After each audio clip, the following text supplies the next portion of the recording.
eu sou daquele que defende, né, que tem que ter a comunhão. Então eu defendo isso, tá? Uhum.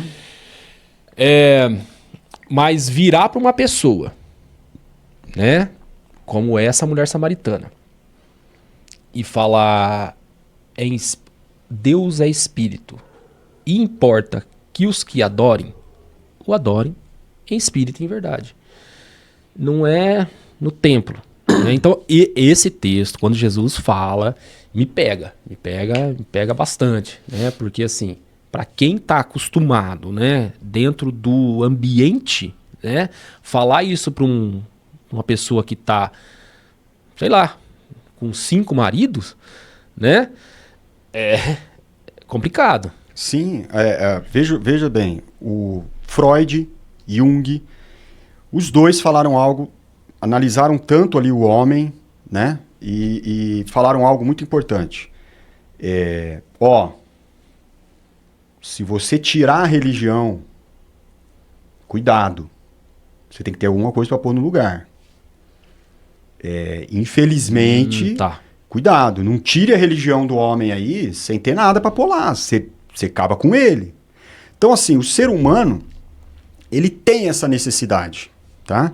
E Jesus, pegando isso aí que você falou, hoje eu entendo assim, em Jesus, você não precisaria mais de religião. Não da forma que a gente conhece. Jesus, ele acabou, essa passagem, ele acabou com a religião. Tanto que Tiago depois escreve o quê? A religião pura e imaculada para com Deus é essa: guardar-se das corrupções do mundo e visitar e socorrer os órfãos e viúvas nas suas tribulações. Órfãos e viúvas porque na época era a maior classe ali de vulneráveis. Hoje Seria a minoria? seria a minoria. Então, numa minoria não tem que se curvar a maioria. Não, nem pensar, exatamente. Então, Tá. assim, é socorrer os vulneráveis. Ok. Ok? Isso é religião. E guardar-se da corrupção do mundo. Guardar-se da corrupção do mundo. Posso dar um exemplo que me veio esses dias? Vamos lá. Quando eu era esse jovem lá na igreja, que eu estava empolgado, a gente ouvia muito na época, não sei se vocês já ouviram, aqueles testemunhos de missionários que morreram Ok. para evangelizar. E tinha uns testemunhos fortíssimos. O cara morria, a família morria. O cara prendia, ele estava num país, aquela época da cortina de ferro, né? Então o pessoal usava muito isso. E aí o cara se atreveu a ir lá evangelizar, tal, prenderam e os caras faziam ele negar a fé. Tinha um negócio assim, você tem que negar a sua fé. Nega Jesus. E a gente ouviu muito essas histórias. E aí pegava a família do cara, colocava num lugar assim, falava, sua família vai morrer se você não negar Jesus. Aí os caras contavam, né, que ali o missionário estava já olhando para os filhos e falando, não, eu vou negar. E aí os filhos, cheios de fé, olhavam para ele e falavam, não, pai, não nega Jesus. Eu já estou vendo aqui o anjo, o céu aberto, não nega. E aí os caras matavam os filhos do cara na frente do cara ali e o cara não negava Jesus. Depois matava o cara e tal. Aí aquela palavra comovia a gente chorava, falava, Jesus, me dá essa fé, misericórdia, eu não quero te negar nunca e tal, tal, tal. Lindo, né? Orava, mas imaginando essa cena. Aí o que acontece agora? Olha o que acontece agora. Alguém vai olhar para você e falar assim, mas nossos filhos estão correndo um risco aí, ó. A violência aumentou e agora meu filho pode estar indo para a escola por causa de um celular, um vagabundo mata ele. Vai matar o meu filho. Entendeu? E aí fala, bom, então vamos liberar da polícia matar os vagabundos. Né? Bandido bom é bandido morto. Aí o crente olha e fala, é verdade. Porque, misericórdia, nossos filhos estão morrendo aí por causa do aumento da criminalidade. Nós temos que punir mais, nós temos que matar os vagabundos para poder... Aí quando eu apoio esse discurso, eu acabei de negar a Jesus. Não precisou o cara prender minha família num lugar e falar, nega Jesus. Não, ninguém falou nega. Às vezes usando o nome de Jesus. Conhecereis a verdade vos libertará. Bandido bom é bandido morto. Vamos cancelar o CPF. Aí o cara abraça esse discurso, pensando no bem da família dele. Ele acabou de estar no lugar daquele missionário, só que fez o contrário. Ele negou. Agora, se ele fala, não, cara, existe um risco muito alto aí com as nossas famílias, com as nossas vidas. A iniquidade está aumentando. A Bíblia diz que por se aumentar a iniquidade, o amor de muitos esfriaria. Senhor, não deixa o meu amor esfriar. E acho que o Ed René também, ele usa essa expressão, quando Jesus, ele fala, quando ele ensina a orar, né? E a Bíblia fala assim, não nos deixes cair em tentação, mas livra-nos do mal. Mas livra-nos do mal. Esse mal não é o mal, o bandido. Não. Jesus não prometeu que ia te livrar do bandido, bacana. O cara pode te assaltar, pode roubar seu carro, pode dar um tiro na sua coluna, pode matar o seu filho, pode entrar na sua casa.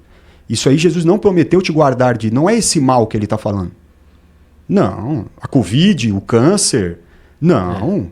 Isso aí no mundo tereis aflições. Isso aí vai acontecer, pode acontecer. Você está aí como qualquer um. O ímpio, o bonzinho, qualquer um pode acontecer qualquer coisa dessa. Jesus não prometeu nada disso para ninguém.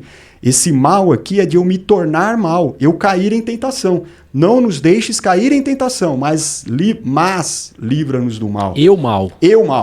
Por causa do mal do outro, eu me torno mal.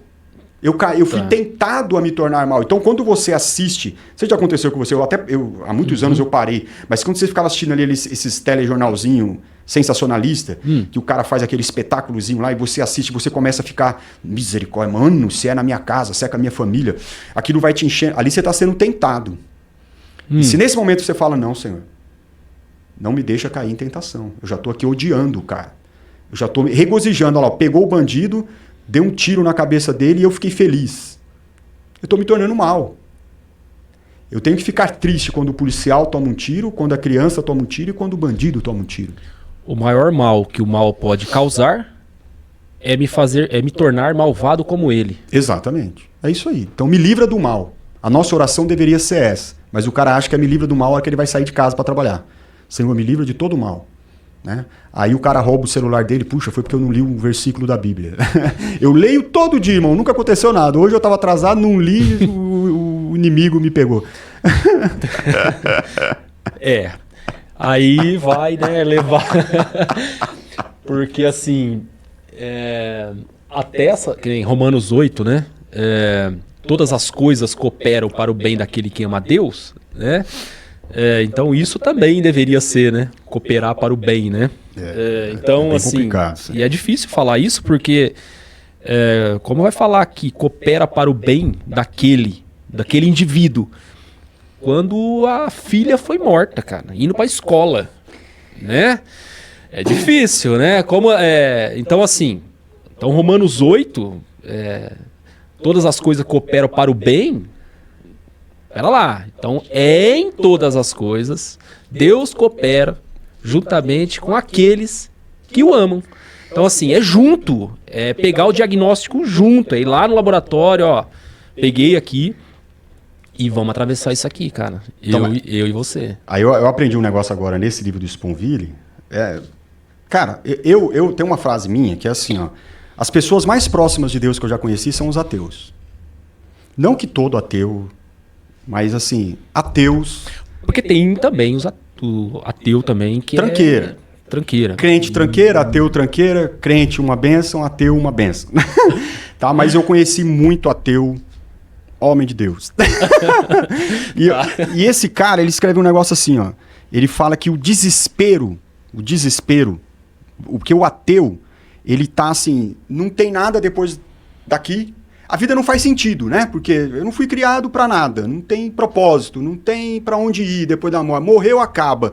Isso é desesperador, né? Eu conversei com um cara uma vez que ele falou assim, cara, não faz sentido isso daí, porque a minha amiga tal, e a filha dela morreu. A menina tinha 13 anos, cara. Não faz sentido. Aí eu vou acreditar que tem um Deus que coordena esse negócio aí. Não faz sentido aquela menina ter morrido. Então, assim, é desesperador a vida. A vida ela é desesperançosa e desesperadora, certo?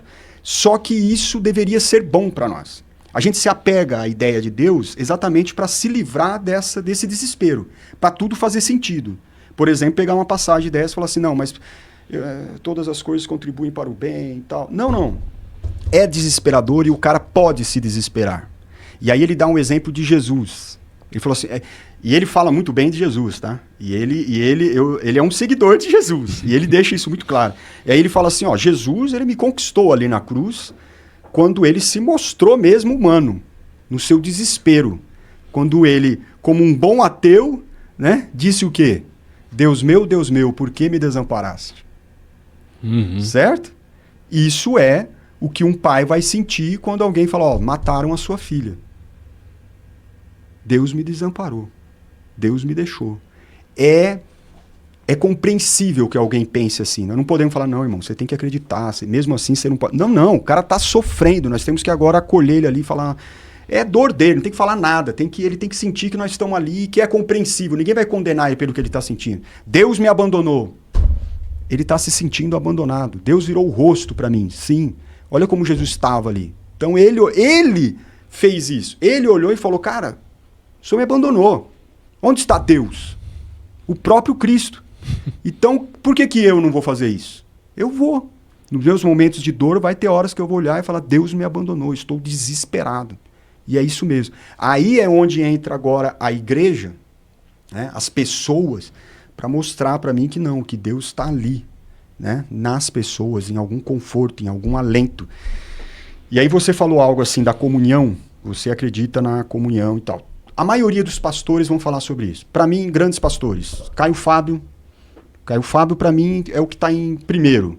E matéria, pastor lúcido, certo? São poucos.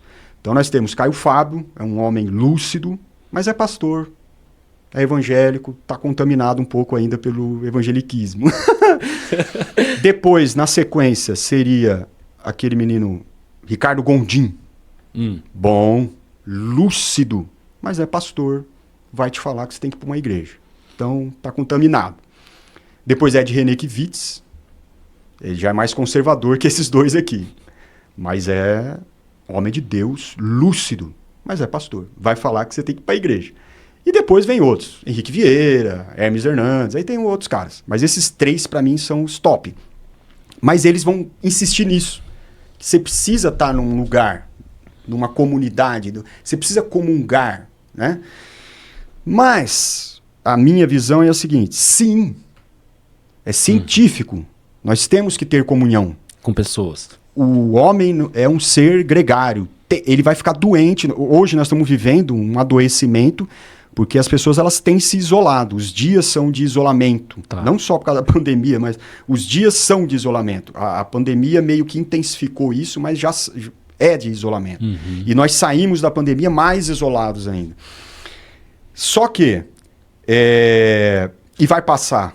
Né? Nós vamos aprender a lidar com isso e vai passar, depois nós vamos melhorar. Eu acredito nisso. Mas, como que deve ser, então? Eu tenho que viver em comunidade. Qual que é a sua comunidade? É onde você está. É o seu bairro, o prédio que você mora, onde você trabalha. A sua comunidade está aí, ela é extensa. Tenha comunhão. Viva com essas pessoas. As pessoas que você trabalha... Elas não são só colegas de trabalho. Comece a se importar com elas. Elas têm uma vida. Né? Porque lá na igreja, o que a gente faz? A gente se cuida. Né? Tu me amas? Amo. Apacenta minhas ovelhas. Então, o que o cara faz? Ele cuida. Ele se preocupa. Ele ouve falar, olha, a filhinha do Paulo está doente. Opa, vamos lá na casa do Paulo. Vamos cuidar. Vamos cuidado, né? É um cuidado. Paulo, como está a sua filhinha? Estou orando por ela. Né? Okay. Agora, lá no trabalho, você faltou ontem, eu fui levar minha mãe no médico, né? Minha mãe não estava bem e tal. Ô, cara, posso ir lá ver sua mãe? Né? Posso ir lá na sua casa? Comece a ter comunhão. Tô orando pela sua mãe, tô orando pelo seu filho, tô orando por você, é meu irmão, cara. E comece a cuidar dele. Né? Tô vendo que você tá meio triste aí, e daqui a pouco você vai ver que aquela pessoa tá precisando de ajuda. Ou você vai descobrir que aquela pessoa é uma pessoa, aquela alegria toda que ela tem, porque ela tem muito a contribuir com a sua vida. Começa a ter comunhão com ela, você tem muito que aprender com essa pessoa. Aí você começa a ter lá o vizinho, conhece o cara no elevador, conhece o cara na academia, conhece o cara na padaria. Você começa a se tornar alguém que comunga.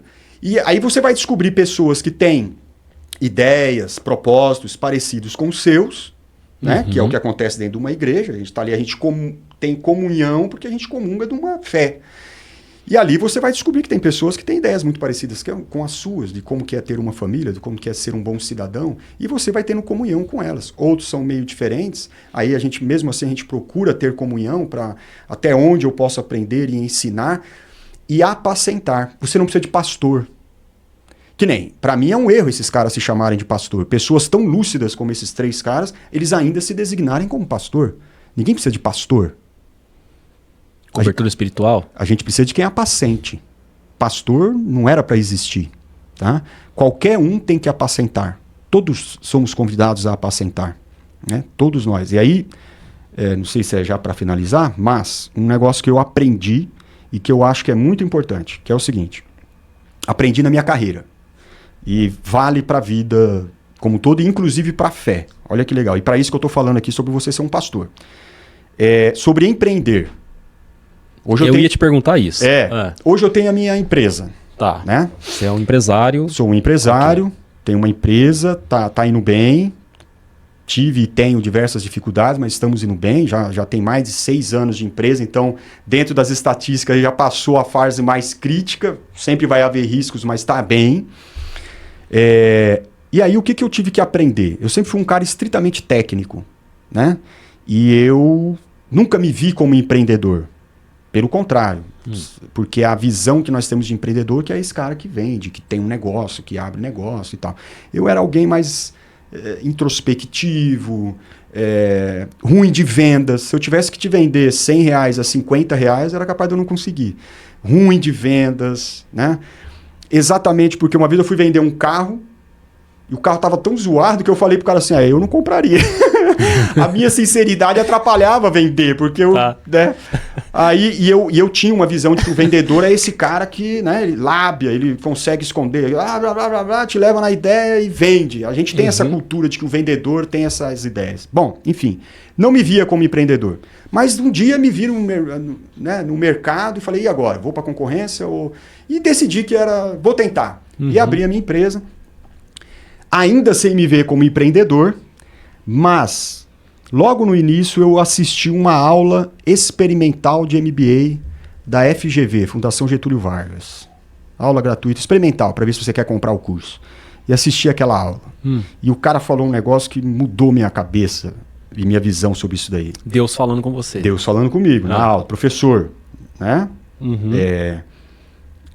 Importante isso. Você é um instrumento de Deus fazendo o que você faz.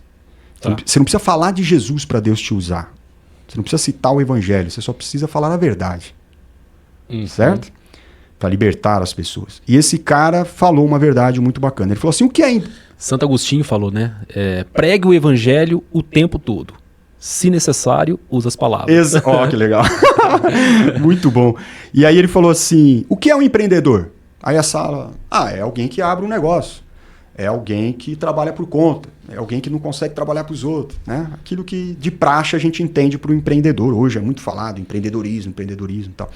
Aí ele falou assim, então, não. Isso é o que normalmente a gente acha que é. Um empreendedor é alguém que não se conforma com o status quo. Ou seja, o estado atual das coisas. Ele está sempre procurando fazer melhor, fazer diferente, mudar, dá para fazer melhor, dá para alterar, dá para... Né, vamos melhorar isso aqui. Ele está sempre com essa visão. Esse cara é um empreendedor. Aí ele falou, então dá para empreender dentro de uma empresa. É que normalmente o empreendedor ele vai requerer espaço, autonomia, e às vezes acaba criando um desconforto. As empresas não veem com bons olhos. E infelizmente as empresas acabam perdendo o empreendedor. Se ela for esperta, ela faz uma parceria com esse cara e deixa esse cara empreender ali dentro. Né?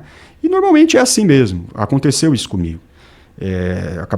Chegou uma hora que não dava mais. Então, quando ele falou isso, cara, eu olhei para a minha vida e falei, caramba, eu empreendia na escola, empreendi na igreja, empreendi em todas as empresas que eu trabalhei, eu sempre empreendi. Eu sou um empreendedor. O que eu estou arrumando? Eu já sou um empreendedor. Então aqui dentro do que nós estamos falando é a mesma coisa. Empreenda. Empreenda na vida espiritual. Você não precisa... Quantas pessoas, Paulo, estão ali dentro da igreja e doidos para ter uma oportunidade para subir num púlpito? Entendeu? Ou doidos para falar que nem fulano e eu não falo. Como eu queria saber pregar assim. Como é bonito. Oh Deus, me dá o dom, né? Me dá sabedoria. Cara, empreenda. Aonde você estiver, viva uma vida de acordo com o evangelho e você vai ver vidas sendo tocadas. Faça o que você faz com amor, com dedicação. O que você é? Você é um soldador, você é um engenheiro, você é médico. Aquilo que vier para sua mão para fazer, faz conforme as suas forças, dando o seu melhor, e Deus ele vai se revelar através daquilo ali. Ele te chamou para isso. Ele não te chamou para... eu não tenho chamado. Você morreu? Se você está vivo, você tem um chamado. O que é o chamado? Fazer o que você faz. O que você faz? Você vende pipoca? Então venda pipoca com excelência. Deixa Deus usar a sua vida vendendo pipoca. E seja ali um instrumento de Deus vendendo pipoca. E aí que nem você falou, faça milagres maiores vendendo pipoca. Sendo ali, fazendo com que as pessoas olhem, elas fiquem encantadas. Falam, caramba, o que esse cara faz é incrível, cara. E aí coisas como, às vezes eu já ouvi, você já deve ter ouvido também, eu já ouvi de clientes, já ouvi de colaboradores. Cara, uma vez um cliente falou, quando eu cheguei no local, ele estava me apresentando, ele falou assim, esse cara aqui, eu conheci ele em tal lugar, e sabe aquelas pessoas que a sua vida muda quando você conhece? Isso é evangelho. Uhum. Isso é ser pastor. E eu não sou pastor, mas você apacenta. Aonde você estiver, você me ama? Te amo. Então apacenta. O que é apacentar? Cuidar, alimentar. Eu passei ali por aquela pessoa e tive a oportunidade de alimentar ela. O contato que nós tivemos foi bom, ela se sentiu alimentada, depois eu fui embora, nunca mais ver, mas o encontro foi um encontro abençoador. Foi um culto maravilhoso, racional, entendeu? Então eu vejo dessa forma, cara.